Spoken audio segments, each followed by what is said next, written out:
Yeah, we good? ConsultatoGM.com, bro. That's the brand. That's the label. You know, but yeah, man. We're doing the 32 video team series. State of the franchises. State of the franchise, past, present, and future. We on the LA, the old and now the new LA Rams. Not St. Louis? Not St. Louis anymore, man. La La Land over there. Damn. You know, so the history of the LA St. Louis Rams. They had some pretty good teams in the 70s and 80s. They had that boy Deacon Jones out there, Jack Youngblood and those boys, bro, on the defense. They always used to they ran into the Vikings and the Cowboys in the playoffs. Sometimes it's just who you run into. And those teams were dominant. And I think the one year they did break through to the Super Bowl, then they lost to the Steelers. So it's just like you said, just who you play sometimes, man.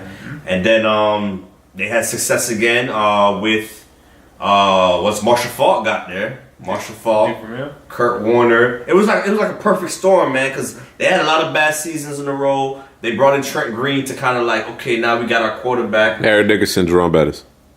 Yeah. yeah. Dude. Let's get to that. Eric Dickerson. See, I would have forgotten about that, bro. I would have came back. I would have cleaned it up. Rams, bro, throughout the history, they went from Eric Dickerson, Jerome Bettis, Marshall Faulk, Steven Jackson, and now Todd Gurley. It's like running back has never been a problem over here in LA, St. Louis. I don't know what to call them, man. Just call them the Rams.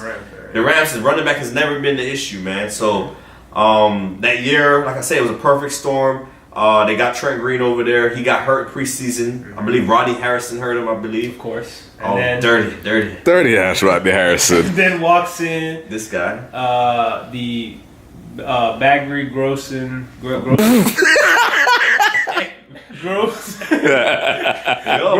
bagging, arena football playing.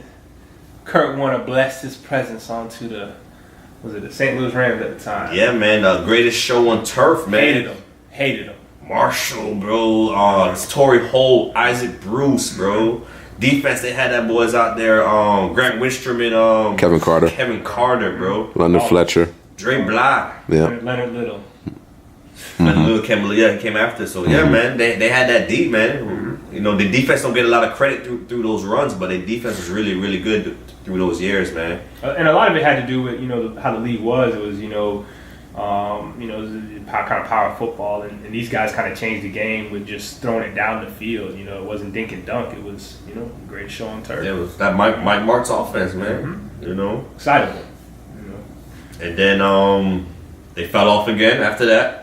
And bunch they brought in your guy. What you call him, Mr. Average, Jeff Fisher. And this is a coach. If your team's in shambles, it doesn't matter how bad it is. He seems to, be able to bring out the best in that team. You know what I'm saying? He's an excellent evaluator of talent. You know what I'm saying? And it just seems like wherever he goes, he can stabilize a team. My problem is he don't put him over the top. He can't get you to that next level, which is the playoffs. And this team has one of the best assembled defenses in the league. You know what I'm saying? Especially the front four. And who's the quarterback? They believe they got their guy this year. They drafted this guy named Jared Goff. Okay, California kid. Let me ask you one other thing. Yeah.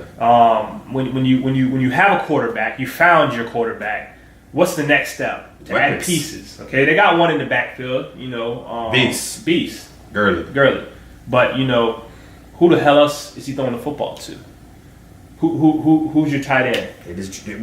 Everything's in this draft. They drafted Tyler Higbee. Okay. They drafted that boy from South Carolina, Farrell Cooper. Okay. To go with Tavon Austin. They just missing that big play down the field guy, bro. Was that supposed to be the guy that got shot? What was his name? Kenny Britt? No. Who got shot? Was it Stephen Bailey? Is that who it was? No. Kenny Britt was the guy that they envisioned as that big down. Jeff Fisher coached him in Tennessee and brought him over, but Britt's not that explosive guy anymore after those injuries. So they still missing that explosive receiver. I like what they're doing, man. Like they got the Aaron Donalds of the world.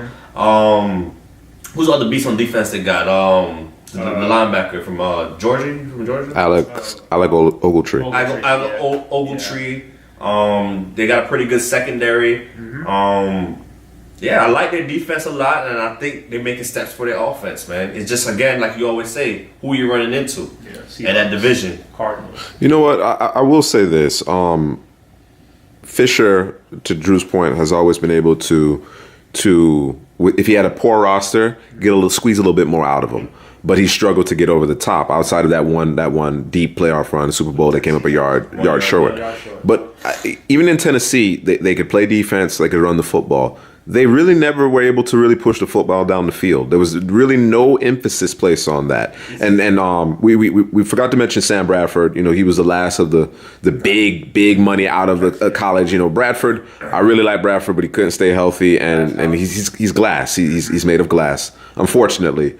But that's kind of the MO. It's a matter. They're gonna have to put more weapons around Jared Goff. You know what I mean? Because the Seahawks are getting more explosive. You know how explosive the Cardinals are. You're not necessarily concerned about San Fran just yet. But if you're gonna match up and be able to move the football against those teams, the Cardinals and the Seahawks, you need some chunk plays. You need to create explosive plays out of the passing game. Otherwise, you're gonna end up 7-9, 8-8 again. Well, let me say this because because who Jeff Fisher is, like you just said, he's a guy that wants to, obviously he wants to run the football, old school football, but at the same time, he doesn't go down the field. Is he gonna Andy Reid it? Are we gonna play once again? Are we gonna play safe? Fisher's not an X and O guy. Plus, he's defensive. I think you need that play caller. You need the appropriate play caller with Jared Goff, and then you need the weapons around him because that's